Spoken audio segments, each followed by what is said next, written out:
Hello there, I'm Mike Matthews. This is Muscle for Life. Thank you for joining me today for a new episode, a Q&A episode where I answer questions that people asked me over on Instagram. Follow me at Muscle for Life Fitness. Look at my stories. Every couple of weeks or so, I put up an Ask Me Questions story with the little sticker. I get a bunch of questions and I choose ones that are interesting, topical, ones that I haven't answered a million times before. I answer them briefly there on Instagram and then bring everything over here to the podcast where I can answer them in more detail. And so in today's episode, I'm answering a number of questions. The first one is, why am I not bigger? And it's actually a good question, and I do have an answer for that.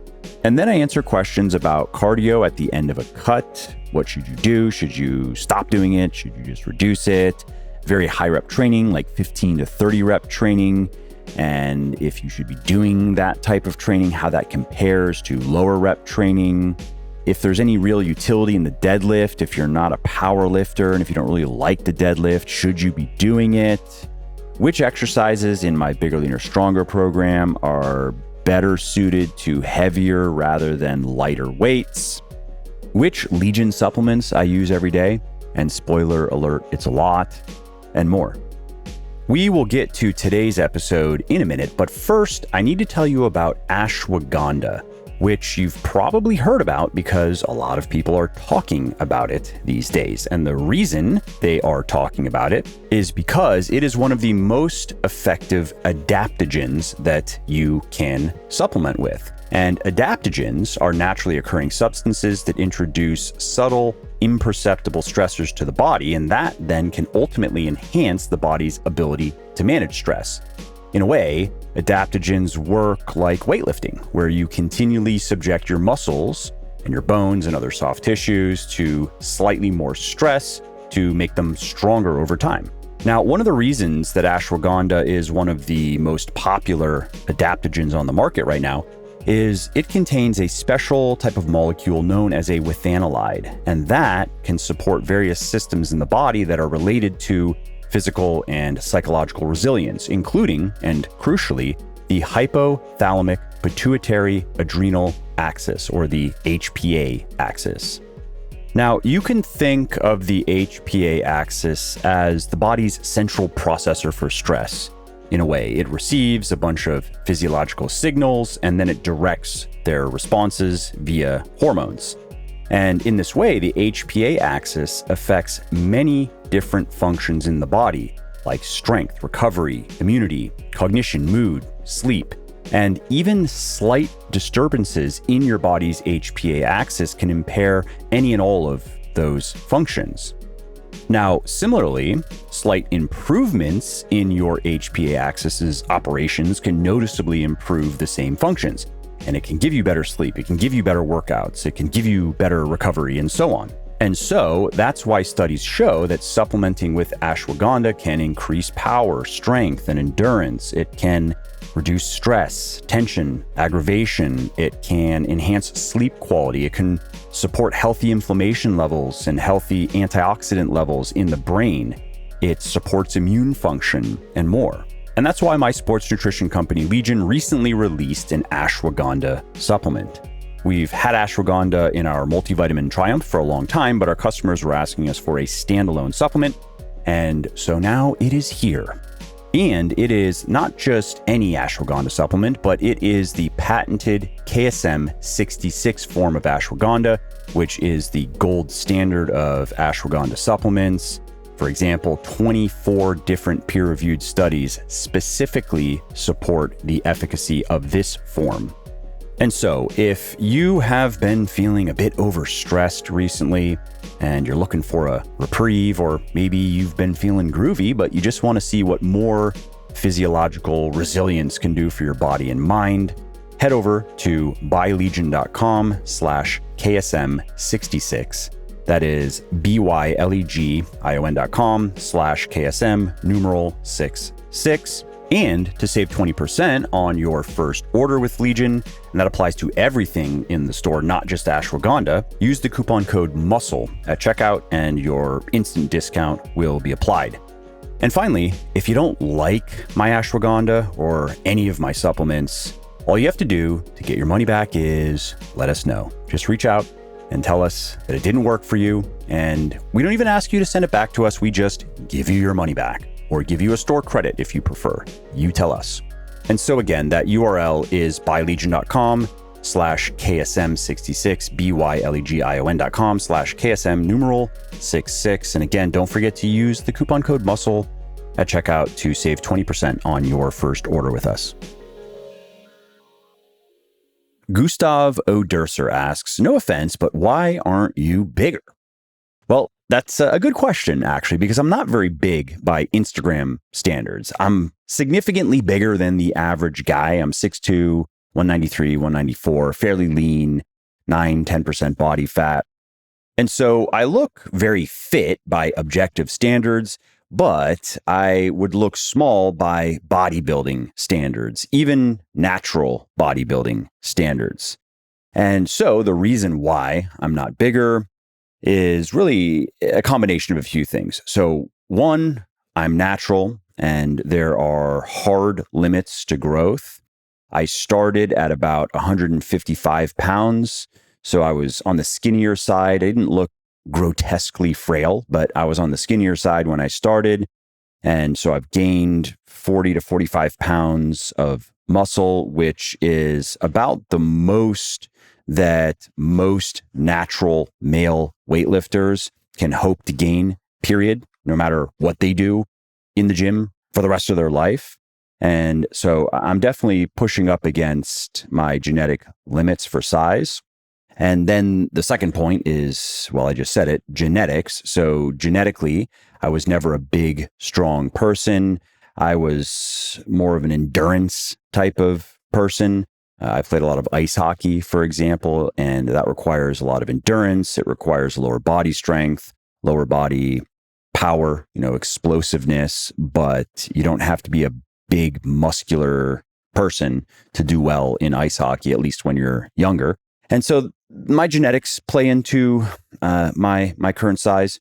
Also, I mentioned that I stay pretty lean, and that makes further gains basically impossible when you've already gained quite a bit of muscle. So if I wanted to put on an appreciable amount of muscle at this point, I would have to accept getting fatter. I would have to accept getting up to probably 15 to 20% body fat and staying there for a long time, staying there for 6 to 9 months.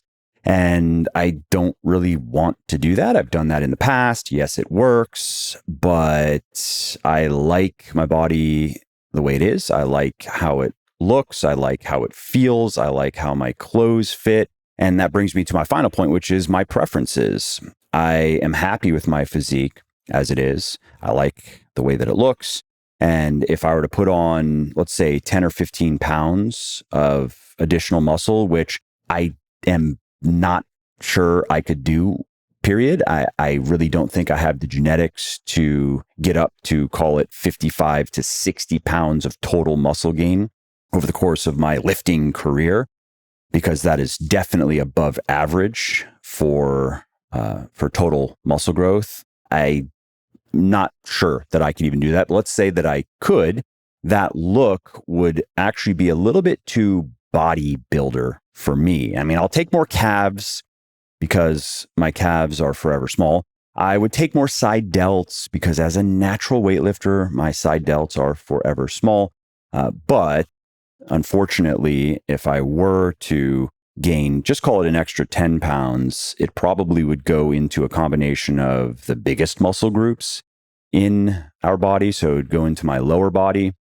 And it would then also probably go into my genetic strengths, which have been my chest and my biceps in particular, which I feel like I have enough of for the look that I want. And I feel like I have enough lower body for the look that I want, at least my upper legs. Again, my calves are forever tiny, but my quads and my hamstrings are fairly well developed. And a final comment in my defense, in the defense of my physique, is because I'm fairly lean, what you see in clothes can be deceiving, especially the clothes I wear, because they're not overly tight. I don't care. I wear normal clothes. So if you see me in clothes, especially a long sleeve shirt, maybe a baggy one, and you haven't seen me in a while, and maybe the last time you saw me was with my shirt off, maybe also with a pump, you might be confused. I've had this happen in the past where I hadn't seen somebody in a while. And the last time they saw me, I had been lean bulking for a bit. And then I had cut and I was wearing a baggy long sleeve shirt, and they thought I stopped lifting. They're like, "What? Do you not lift weights anymore? What happened? Did you get sick?" But then if they were to have seen me with my shirt off, they would have been like, "Oh, bro, you're jacked, ripped, shredded." And so there is a bit of a visual illusion in play when you are lean and wearing clothes. Okay, it's Amethyst Eat asks, do you have a podcast on optimally reversing cardio after a cut as your reverse diet? I've probably commented on this over the years in various episodes, but I don't have a single episode that comes to mind. However, I will say that doing this is reasonable if you are going from, let's say, like 5+ hours of cardio per week down to maybe 2-ish hours. But I wouldn't recommend going from 2-ish hours of cardio per week to none, simply because 2-ish hours of cardio per week is great for your health. And it's also going to help you maintain the weight that you've lost, which of course is ultimately the point. Like, I would love to see fewer weight loss competitions and more weight maintenance competitions, because ultimately that is what we want. We want to achieve our ideal body weight, our ideal body composition, and then maintain it ideally for the rest of our lives, right? And so because of that, I would rather see you continue the cardio at the end of your cut and then just eat more. So just add more food to offset the energy that you're burning in those cardio workouts to ensure that you are not still in a calorie deficit. Okay, James McKenzie asks, some say higher reps, 15 to 30, add detrimentally more fatigue than, say, the 4 to 8 range. Thoughts? Well, high rep sets that are taken close to failure are much more fatiguing than low rep sets with most exercises. And if you doubt that, go do a 12 rep set of a difficult exercise, like any sort of squat variation, any sort of deadlift or hip hinge variation, or even any sort of pressing exercise. Go do a 12 rep set and go close to failure, maybe 1 or 2 good reps left. And you will see firsthand how tiring, especially the squat and the deadlift is. I mean, 15 reps to near failure on a difficult exercise is basically torture. And that's not detrimental per se, but too much of it can be counterproductive because performance falls sharply and systemic fatigue can get out of hand if you're doing a lot of that type of training. And so to put it a different way, there's no good reason to do very high rep training if you're just trying to get and stay jacked. For that, you can top out at, say, 10 to 12 reps, taken close to failure. You don't ever have to do more reps than that. Junk MD asks, if you aren't a powerlifter or just enjoy them, any real utility of a deadlift? Well, if your life involves picking up things from the ground, especially heavy things, then yes, there is utility in the deadlift. If you like what I'm doing here on the podcast and want 125 of my favorite quick, easy, and delicious fitness-friendly recipes, you want to get a copy of my flexible dieting cookbook, The Shredded Chef. Because here's the deal. You don't need to follow a bland, boring bodybuilder diet to get into the best shape of your life. You can eat delicious home-cooked meals you love without living in the kitchen, struggling with hard-to-prepare recipes, or overspending on expensive ingredients. And the Shredded Chef is the shortcut because it has 13 delicious and easy-to-make breakfast recipes like BLT Eggs Benedict, huevos rancheros, high-protein banana oat cakes, and more. It has 11 mouth-watering salads and dressings like a spicy Santa Fe taco salad, grilled Mediterranean salad with sun-dried tomato vinaigrette, creamy jalapeno cilantro dressing, and more. It also has 14 low-calorie snacks that you'll actually want to eat, like blueberry coconut pancake batter smoothie, maple walnut protein muffins, peanut butter protein swirl brownies, and more. There are also 16 succulent beef and pork recipes for savory lunches and dinners like beef stroganoff, one of my personal favorites, beef lo mein, Parmesan crusted pork chops, and more. And then there are 18 tasty poultry dishes that you will love again and again, like curry chicken, Mexican meatloaf, which is killer, polo fajitas, and more. There are 8 flavorful seafood recipes like creamy fettuccine with scallops, graham cracker crusted tilapia, seared cod with no-cook mustard caper sauce, and more. There are 11 appetizing side dishes like crispy squash fries. Squash fries are so good. If you've never had them before, you're in for a treat. Sweet potato chips, roasted garlic twice baked potato, and more. And finally, there are 10 delectable and macro-friendly desserts that you can enjoy guilt-free, like peach cobbler, maple raisin bread pudding, triple berry crisp, and more. I also give, for all of those recipes, cook time, prep time, servings, calories, protein, carbs, and fat, which makes meal planning a breeze. And I even went further and put all of that information into a spreadsheet, which makes it even easier to build out your meal plan, and you can get that as a free download when you get the book, part of the free bonus material. And so all of that is why the Shredded Chef has sold well over 300,000 copies, has received over 3,300 4- and 5-star reviews on Amazon, and has helped, that I know of, thousands of people build their best body ever. And you can find it on all major online retailers, wherever you like to buy books: Amazon, iTunes, Kobo, Google Play, bn.com, even Audible. There is an audiobook. And yes, some people do buy cookbooks as audiobooks. Who knew? And you can also find The Shredded Chef in select Barnes & Noble stores. Jovial1142 asks, for bigger, leaner, stronger, do you have a list of which exercises to do 8 to 10 reps versus 6? For example, seated triceps press. Well, there aren't many exercises on the bigger, leaner, stronger program that I wouldn't do 4 to 6 reps of. That's why I recommend 4 to 6 for a lot of the exercises, but there are a few that I recommend 6 to 8 or even 8 to 10 on, like any sort of side raise for your side delts. Heavier than 6 reps is awkward. And even 6 reps is fairly awkward, but the 6 to 8 rep range tends to work well, or 8 to 10 if 6 to 8 is awkward. Any sort of rear raise, any sort of rear fly of any kind, same thing. Any sort of front raise of any kind. Skull crushers, because heavy weights can be particularly hard on the elbows with that exercise.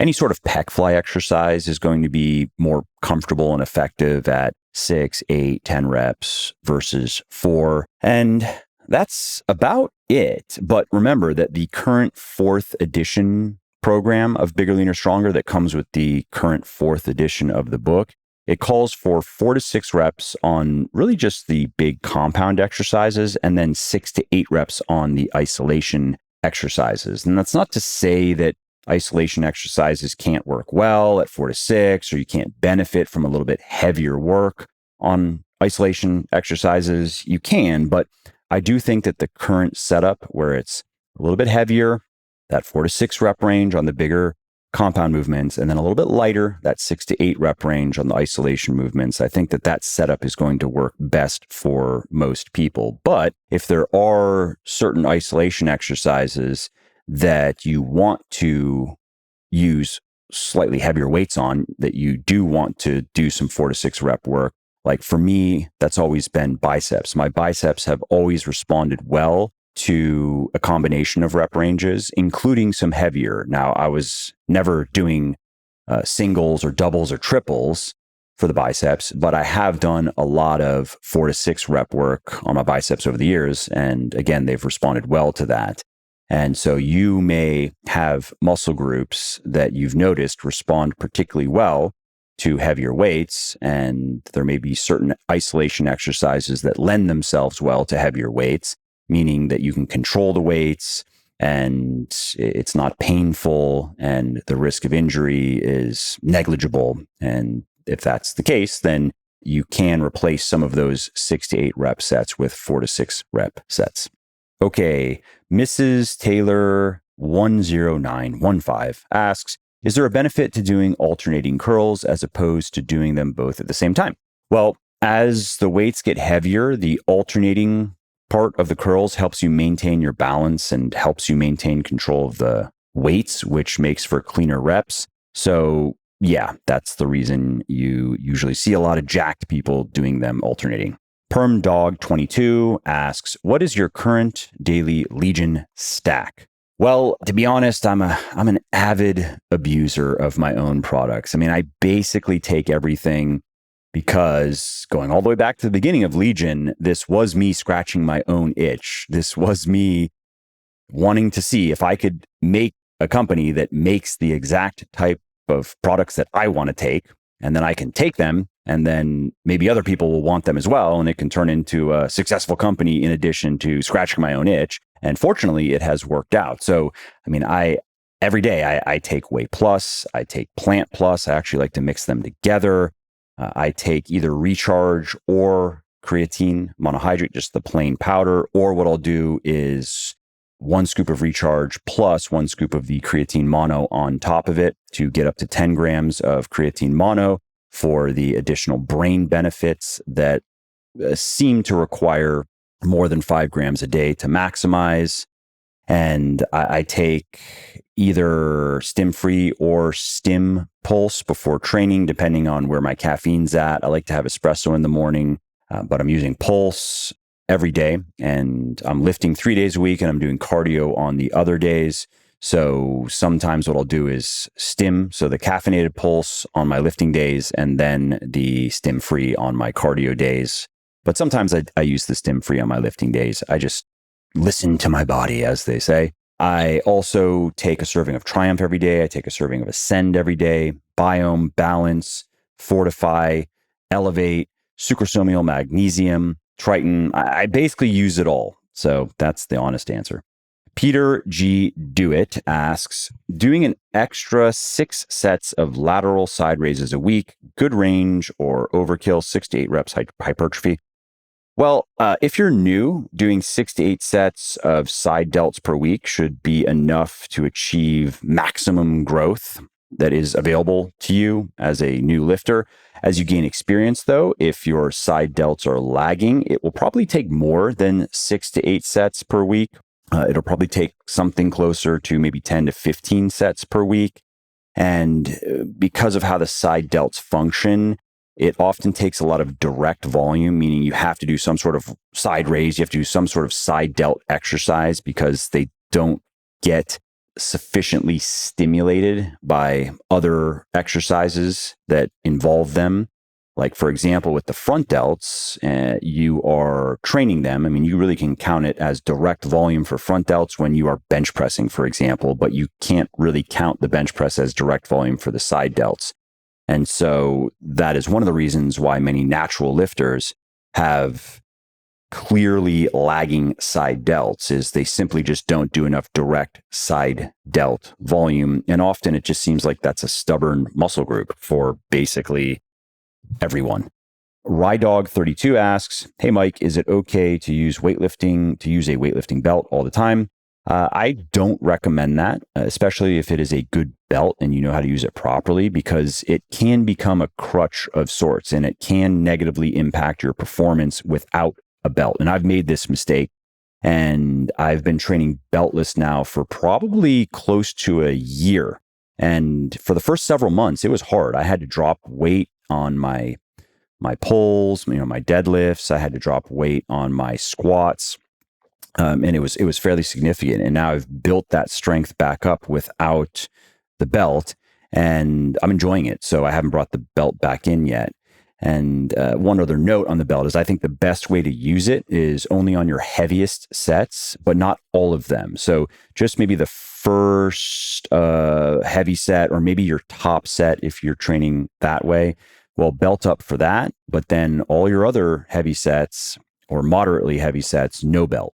Slambo6 asks, stretches/exercises to help shoulder impingement. Better now, but can't overhead press due to strain. Well, dead hangs, which is something I know I've recommended many times, but I'm going to recommend it again. Dead hangs, probably the single best option here. Do several sets, several times per week. Work up to 2 minutes of hanging per set. And it's very possible that within a few weeks of doing that, you're going to notice major improvements that might let you get back to overhead pressing. Steve Schott asks, how come there is never anyone in your gym when you go? Well, when Steve asked this question, I was going around 1 p.m., which was a great time because if you go too early, the gym is full of normal people with normal jobs. If you go in the mid-morning, it's full of retired people. If you go in the mid-afternoon, like maybe 4 p.m. or so, the Zoomer takeover begins. And then the evening is just the influencer orgy. And so 1 p.m. was great because it was just a handful of lunch breakers, a few unemployed people, a few business owners. But now I get there about 7:45 in the morning because my son wanted to start coming with me. And so he is wrapping up some tutoring that he has been doing to get caught up on his reading and math that he fell behind on during COVID. And so in coordination with the school that he goes to, they recommended that he just focus all of his effort on getting his reading and math remediated because it is basically impossible to succeed in 5th or 6th grade when you're reading several grades below and your math is at several grades below. So he's been doing that, and that starts at 9 a.m. And so he wanted to start coming to the gym with me. And so we get there usually around 7:45. We're there for about an hour, and then we go home and he starts his tutoring. And so now I am enjoying the 7:45 slot because it's after the 6 a.m. early morning rush. It's before the mid-morning retiree rush. It's not so early that I feel like my performance is impaired. I have experienced a bit of that in the past when I was getting to the gym around 6 or 6:30. I definitely noticed that I wasn't as strong as when I was training a little bit later in the day. But if it's 7:45, I generally feel good. I feel energized. I feel awake. And I've been able to make progress in my training. So it's been nice. And also, of course, it's been nice to train with my son.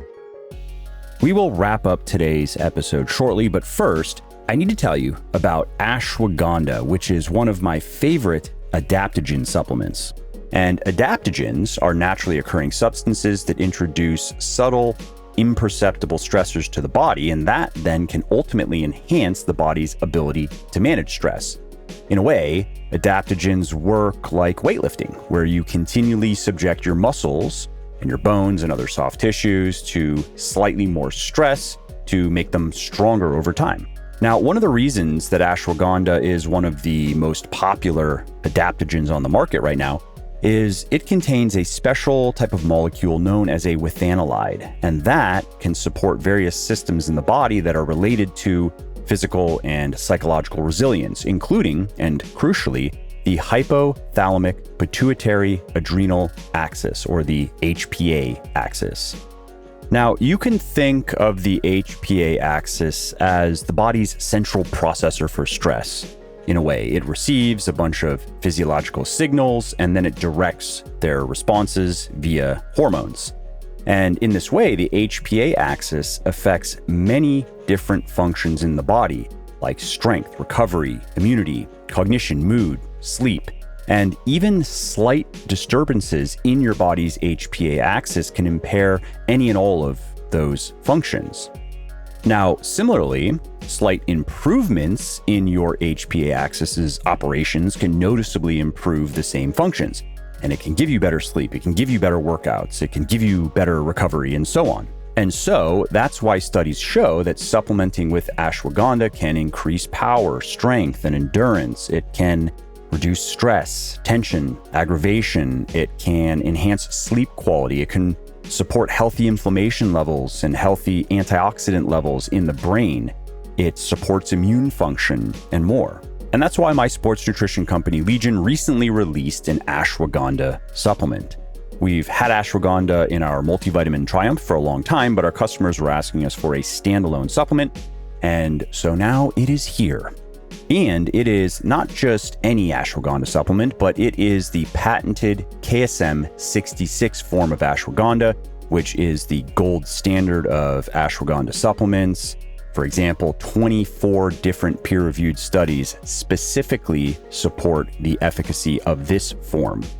And so, if you have been feeling a bit overstressed recently, and you're looking for a reprieve, or maybe you've been feeling groovy, but you just want to see what more physiological resilience can do for your body and mind, head over to bylegion.com/KSM-66. That is bylegion.com/KSM-66. And to save 20% on your first order with Legion, and that applies to everything in the store, not just ashwagandha, use the coupon code MUSCLE at checkout and your instant discount will be applied. And finally, if you don't like my ashwagandha or any of my supplements, all you have to do to get your money back is let us know. Just reach out and tell us that it didn't work for you. And we don't even ask you to send it back to us. We just give you your money back or give you a store credit if you prefer. You tell us. And so again, that URL is bylegion.com/KSM-66, bylegion.com/KSM-66. And again, don't forget to use the coupon code MUSCLE at checkout to save 20% on your first order with us.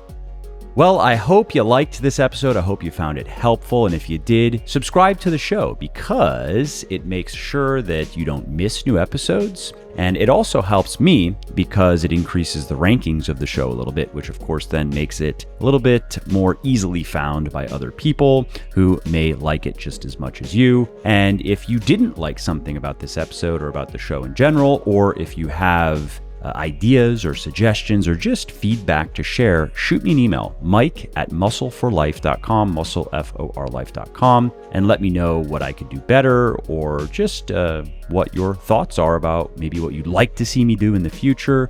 I read everything myself. I'm always looking for new ideas and constructive feedback. So thanks again for listening to this episode, and I hope to hear from you soon.